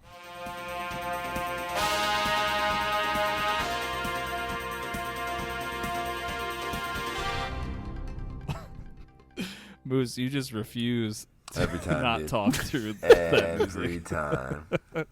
Moose, what is in the news this week? Oh, let's see. First, let's say bye-bye to Mikey B. Mikey Barr is leaving Microsoft after 20 years with the company. He tweeted last week, he said, after 20 years at Microsoft, it's time for my next adventure. It's been a great ride at Xbox, and the future is bright. Thanks to everyone at Team Xbox. I'm incredibly proud of what we've accomplished and wish you the best. More soon on what's next for me. Super excited. More importantly, I would like to thank all fellow gamers and our great fans for all the support. Keep gaming, and I hope to see you online soon. So it's a little bit strange to me that him and the head of Sony and all these big people are leaving about the same time. So there may be something behind the scenes that nobody knows about yet. I can't wait for the weird, crazy news story like 3 months from now. Right. Or they've all gone to Stadia to make that thing actually work. Yeah, exactly. They're all working for Google now. They got the monies. Somebody on this comment or replied to his statement here. It was like, hopefully you're not leaving the industry, and he said he wasn't. So I think we'll pretty soon here figure out where he went to, what he's working on. So, but yeah, that's a long career at Microsoft. So I think it's a big hit for the team too. I think he was a pretty big guy for PR, and he did a lot of things and worked real closely with Phil, didn't he? I think Phil and him were the only two people from Microsoft that I actually follow on Twitter. So, well, are you unfollowing, or are you just going to follow him to wherever he goes? Yeah, I'll at least wait until I see where he's going, I guess. All right. And that's not like, when I unfollow a team that doesn't, or a player that doesn't play for my team anymore. It's like as soon as the contract's, as soon as the ink is dried, he's dead to me. We're done. You're dead to me, Mikey Barra. Exactly. No, not really. Good luck, Mike. I look forward to seeing what you do in the future. Speaking from earlier, Division 2 update. It's going to be out the 15th for Season Pass holders, and it will be out the 22nd for all the common folk. So, it includes a Pentagon story missions. So there's 2 story missions included in that, and then they'll also have new specialization missions, a new technician specialization, so that's a new character. He's a technician, and he's got a bunch of different weapons and specialized things that he uses, and a new PvP mode and map included, plus there's other cosmetics and fixes in the update. So a little bit about the new PvP mode. It's a team elimination 4v4 best of 7. It's going to be on a new map called the Wharf, and it's going to be an abandoned fishing harbor somewhere in the DC area. So, anybody stoked to play some new Division stuff? I don't think any of you guys have even played the last DLC stuff, have you? No, I didn't touch it. Yeah, I haven't. Still never even got to the world tiers. And Dude, the zoo. Destiny's here now. So I know, come but on. the zoo is dope. It's worth going back for, and I'd like to see their take on, the Pentagon post whatever happened up there. And this stuff's all free still, right? Correct. Everything in season 1 is free. Just the season pass holders get it a little bit earlier. Yeah, that's awesome. Makes me think about going back to it at least. Right. I could be jumping back in. I did enjoy Division. You I was gonna enjoyed say Destiny, huh? Do you think you could really I was jump gonna back say, in and take all the hate you're going to get for grenades? And Yeah, I was going to say Division 2, aka Carry Simulator for chocolate. Listen, my group, my 2-man squad have helped me immensely, yeah, they carried you. I was there once. Yeah, carried. That. big time. So that's about it for Division 2. But all you season pass holders, you can play it next week. And everybody else, it'll be out the 22nd. Can you guys wait a little longer for Eternal? That just gives me a little bit longer to beat the first one. So Isn't that running pretty much into when Cyberpunk's due to come out? yeah, it's right around that date. I don't remember when Cyberpunk's coming out, but this has been moved out to March 20th of 2020. That's really So close. Doom Eternal has pushed out their launch date, and they still don't have a date for the Switch. So I would feel say- like there's like multiple games coming out in the first quarter. oh yeah, there's a ton of stuff coming out at the beginning of next year. Cyberpunk's not until April, so a game like Doom you probably get You've through. got Halo. Wait, does Halo Infinite have a? No, what? Never mind. I I'm don't looking know. at a bad list, boys. Move on. All right, so do you guys think Stadia's for the master racers? I hope not, because then I feel like I just wasted $1,000. Yeah, no, it'll run they'll have a perfectly good on that chuckle on $1,000 paperweight you got over there. Perfect. So Google announced, I think in a tweet last week, that Stadia will run games with faster response times and lower latency on most high-end PCs, which is, I don't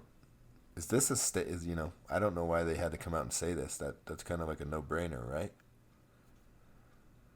More horsepower, better stuff.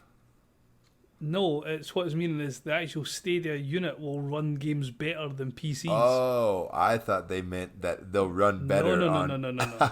That's hilarious. No. It means that Stadia will actually run the games better than a high-end gaming rig. I don't Okay. believe that for a second. Right, No. no way. I was reading the article when I put it in here and I was like, no, Yeah, they can't be that naive. that's all talk at this point.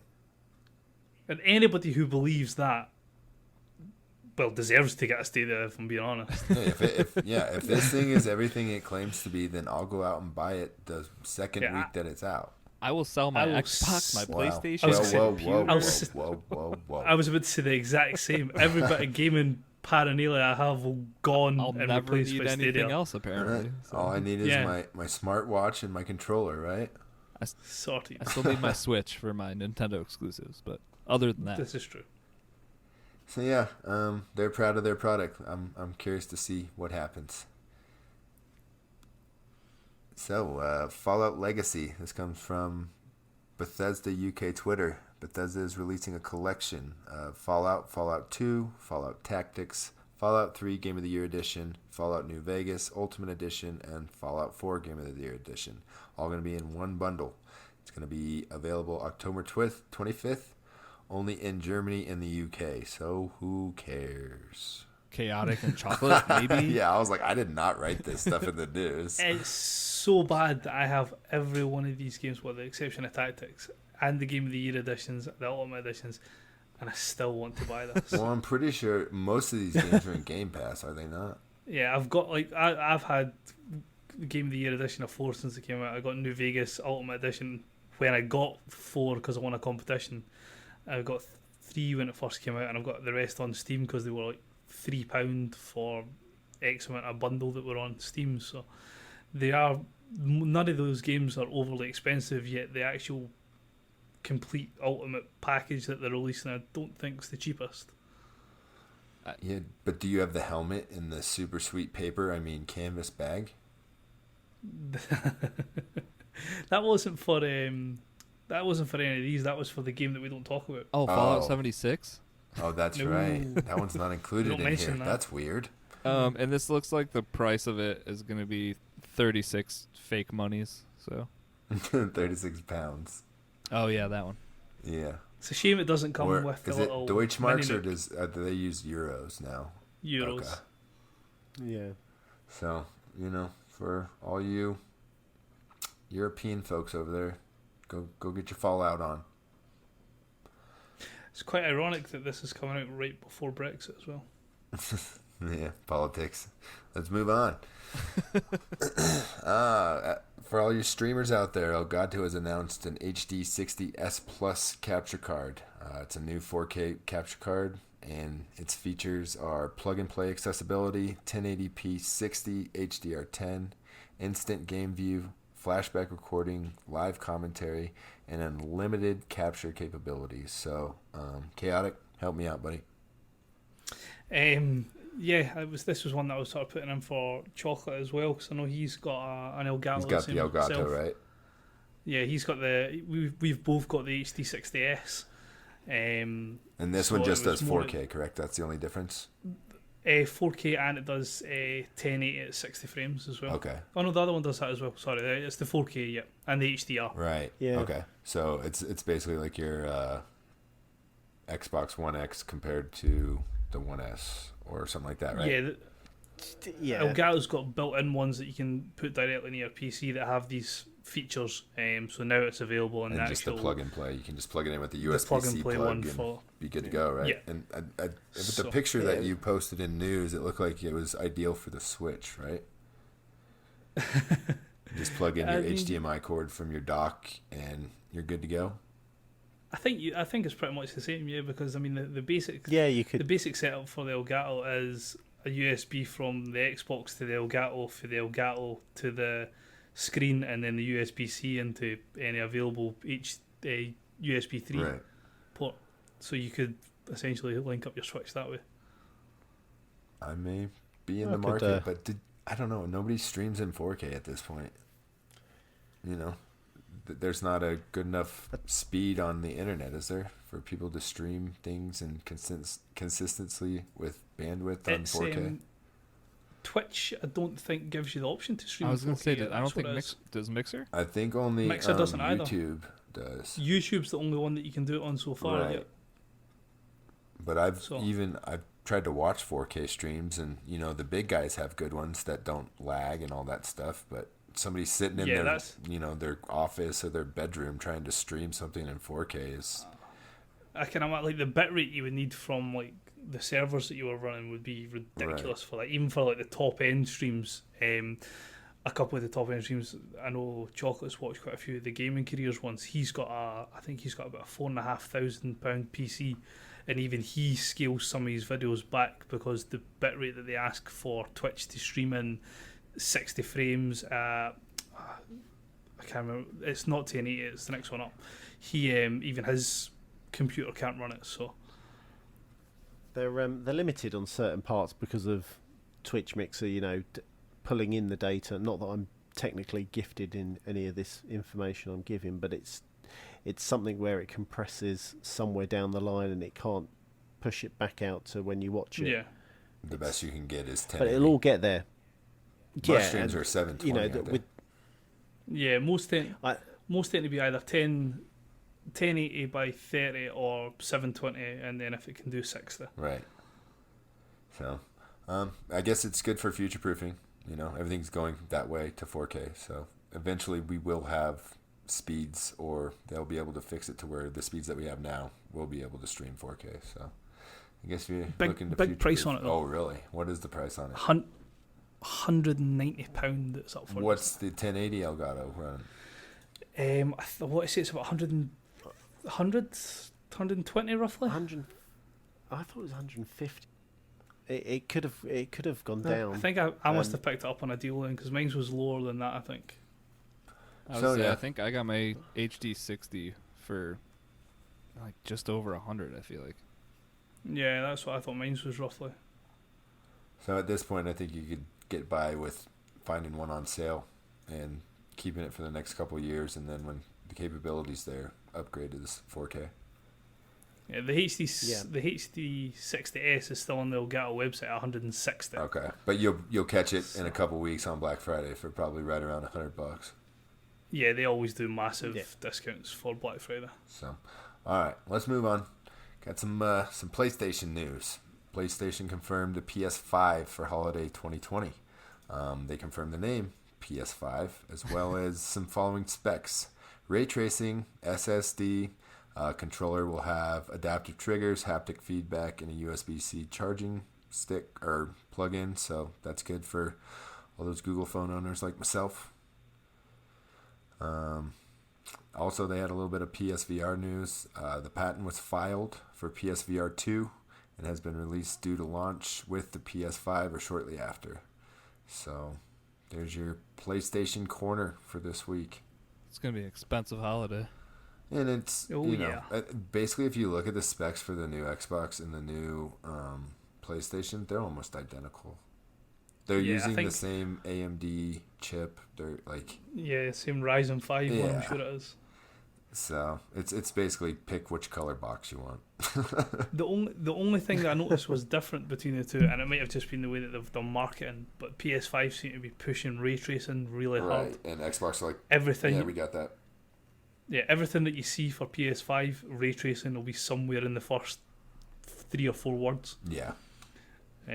So whether I can't imagine Xbox isn't going to include ray tracing, but they don't seem to be making quite as big a deal of it. What's really funny is that when I was making my computer, I got the 20 series of graphic cards because of ray tracing. Well, and because it's really the only affordable card I could get. But let me tell you about ray tracing. I don't see it or really understand it at all. So your eye can't see it. You're already too old, so it doesn't matter. No idea. The only thing that I've ever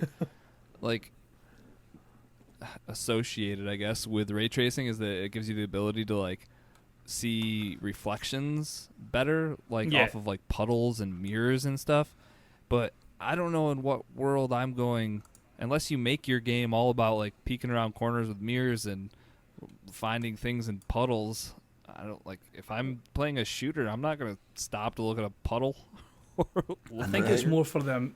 I think it's more for the immersion aspect. Like when you walk past a car window in a certain game, you see yourself walk past the car window instead of it just being a shadow, like a grey black screen. Yeah.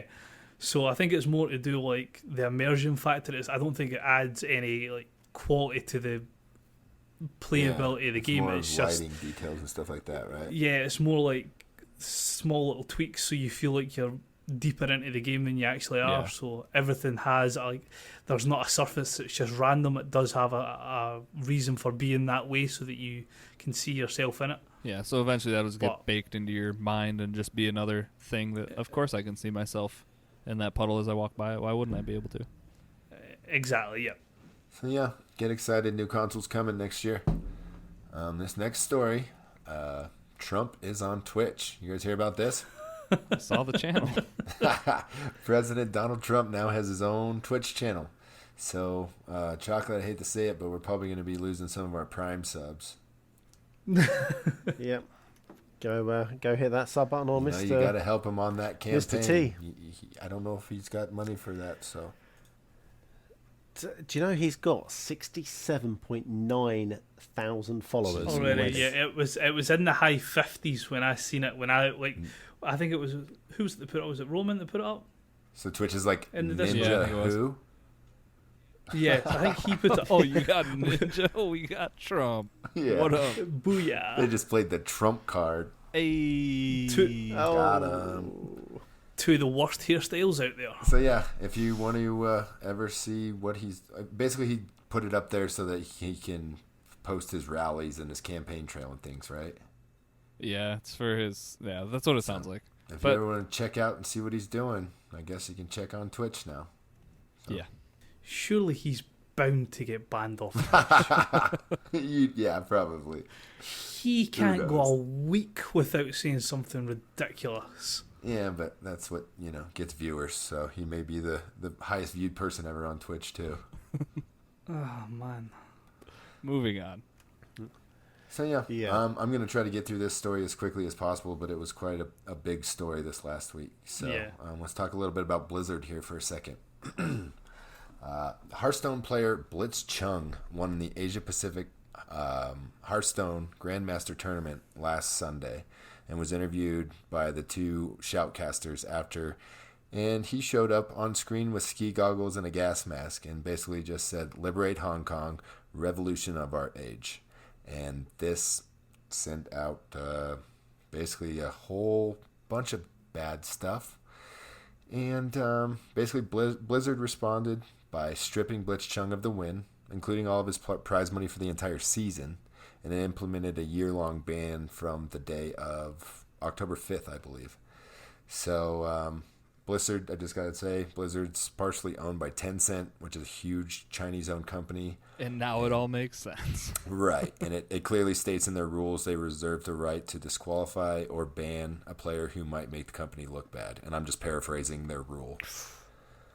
So Blitz Chung came back before he was banned with a comment and said, "As you know, these are serious protests in my country now." He explained, "I put so much effort in that social movement in the past few months that I sometimes couldn't focus on preparing for my Grandmaster match. I know what my action on stream means, and it could cause me a lot of trouble, even my personal safety in real life. But I think it's my duty to say something about this issue." So he said that, and then the two casters that did the interview were also fired, which, that seemed like a bit of a knee. Yeah, that seems a bit overkill. It was a bit of a knee-jerk reaction. They can't control what comes out of this kid's mouth. Yeah. But Blizzard comes back, and they made a comment. They said, "The specific views expressed by Blitz Chung were not a factor in the decision we made. I want to be clear. Our relationships in China had no influence on our decision. We have the rules to keep the focus on the game and on the tournament, and to the benefit of the global audience. That was the only consideration in the actions we took. It has been in the opposing viewpoint delivered in the same divisive and deliberate way, we would be felt and have been acted in the same way." So basically they're saying it's not because that China is basically, we're under China's thumb and we care about money more than people. This is our rules and this is what we're doing. And I think pretty much everybody called the BS card on that. Yeah. There were boycotts. There were literal walkouts at Blizzard last week from employees. Yeah, I'd seen that. So I mean, like, I get why he would do what he done, and I get that what his message was wholeheartedly sincere, and it's a very legitimate reason.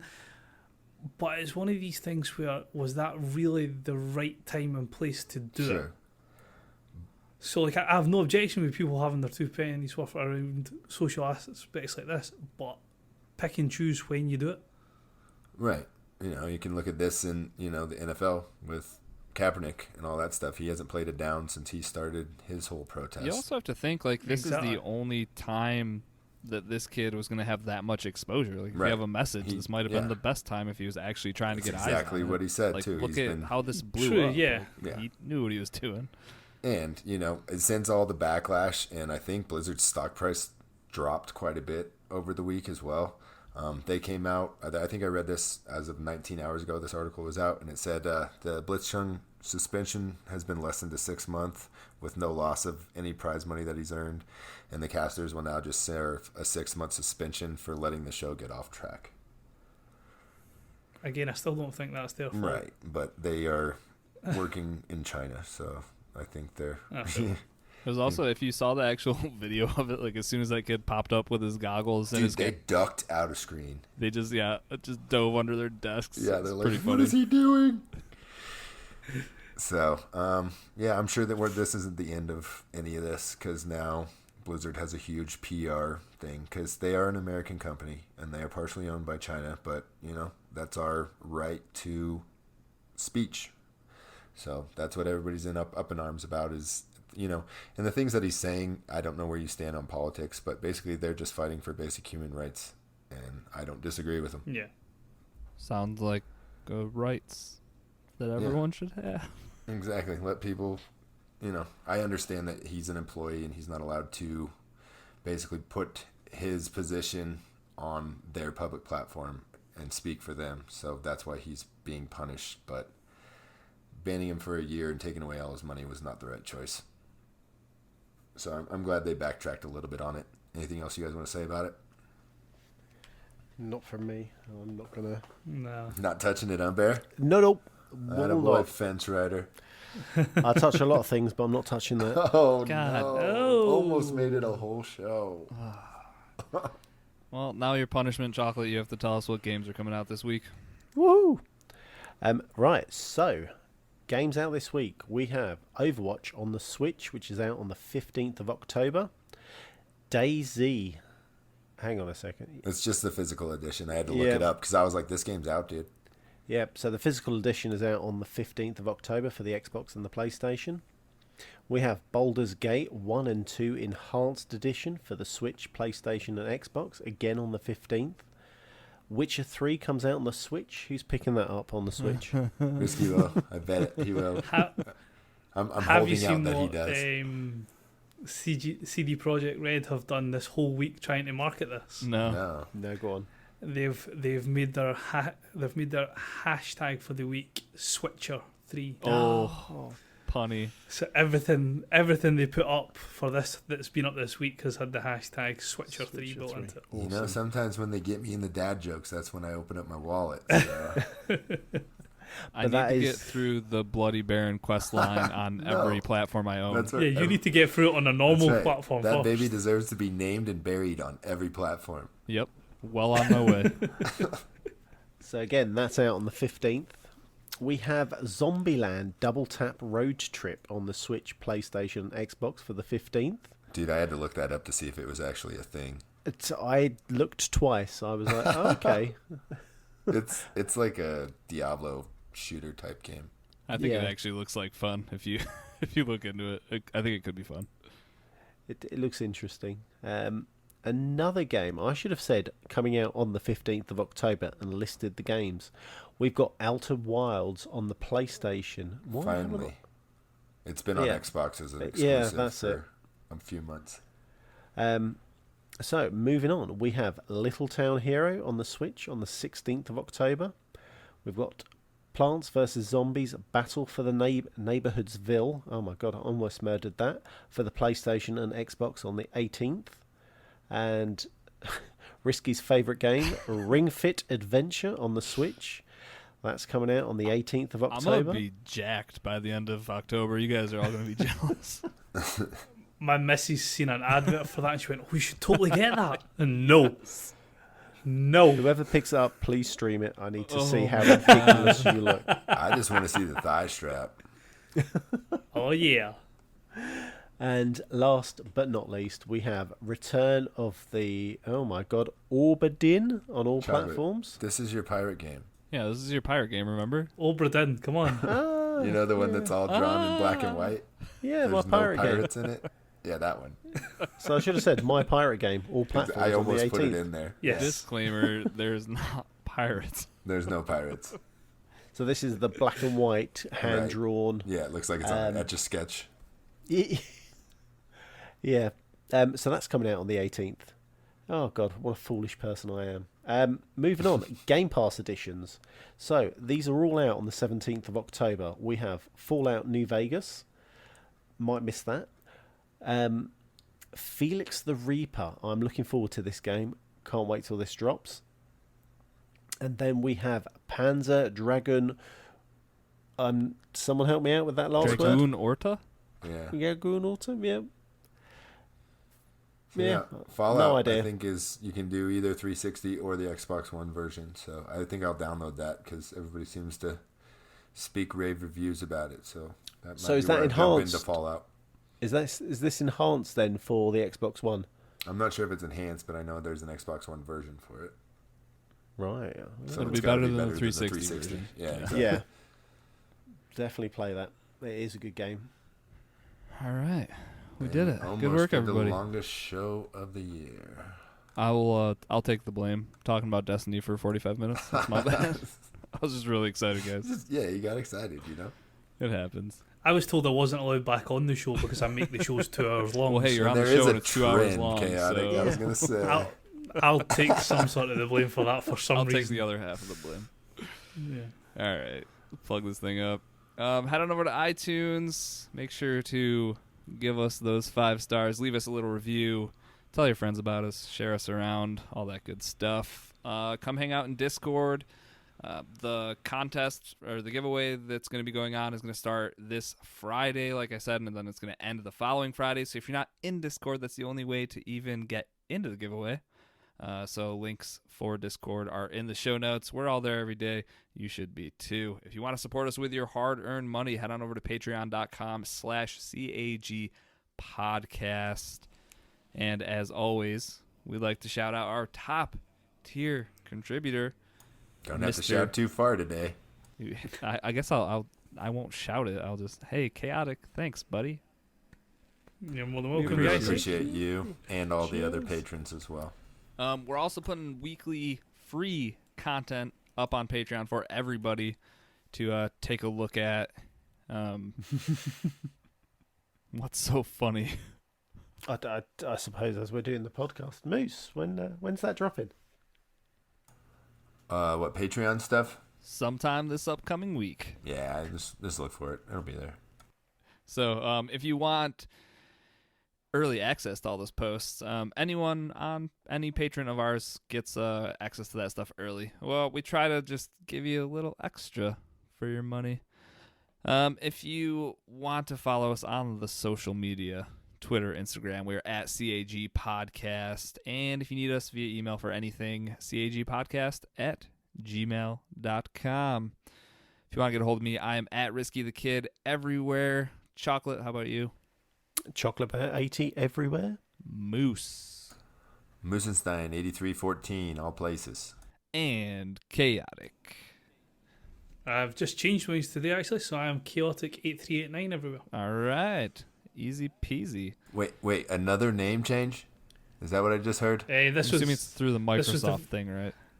Yeah, this was the where free they one, gave so you I the didn't- numbers. Huh, Dan Pod 5150. I got the short end of the stick because UI, which I intended it to be something from Game of Thrones, not Game of Thrones, Dragon Ball, is actually a shortened term for urine infection. UI was I thought it was user interface, so, you know. so well. That's another one, but everybody else I told the UI part to, they automatically came up with urine infection, so the UI got punted. Dropped. Makes sense. All right. Awesome. Well, Chaotic, thanks for being on the show again. We'll make sure to have you Thanks for having me, guys. have you again real soon. Anytime. And thank you, dear listener, for tuning into this week's episode of Cross Atlantic Gaming. We'll catch you guys next week for an all-new episode. Goodbye. See ya. Later, guys.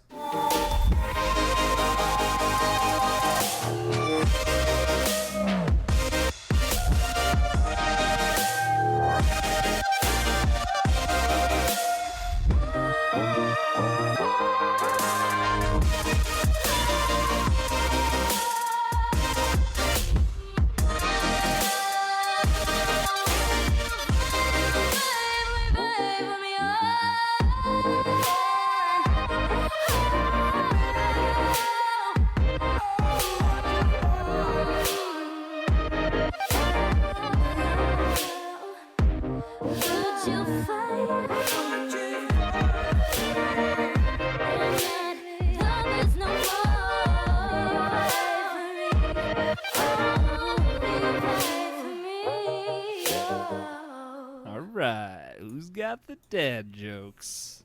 Moose? I got a couple. I'll start with one. They're Halloween themed again for the month, you know. So, why did the stand-up comedian take a second career as an axe murderer? It's so hard for me not to know the answer. I know, right? Because he was a total hack. Oh God. Oh, so bad. Who else got one? Why didn't the British boy's mother ever dress up for Halloween? Why? Because she was already a mummy. Oh, that's a good one. Oh man. What happened to the bee when he got swatted by one of the Walking Dead? I don't know. He turned... Became a Oh, zombie. he ruined it. Got him. All right, one more. Why did the ghost take his new girlfriend to his own old hometown? Because she was a boob. because he wanted his boo to see all his old haunts. Oh, That was a better answer. Happy Halloween, y'all. So, here's the worst one of the lot. oh God. It's a 5-minute walk from my house to the pub. It's a 35-minute walk from the pub to my house. The difference is staggering. Oh, All right. It's not a lie. no. It's not. I'm not disappointed. You left me satisfied That for once, might Chopper. be your best joke ever, Bear. Just tell that one every week. Let's put it on repeat. May get stale. Chaotic, you got anything? A couple of poor ones. Did you hear about the circus fire? No. It was intense. Oh yeah, so it's camping. Try to see what it was. I could tell you a joke about pizza, but it's a little cheesy. Ooh, Please I don't. like cheesy pizza. And the last one that I had seen was I wouldn't buy anything with Velcro. It's a total rip-off. I like those ones. They always get me.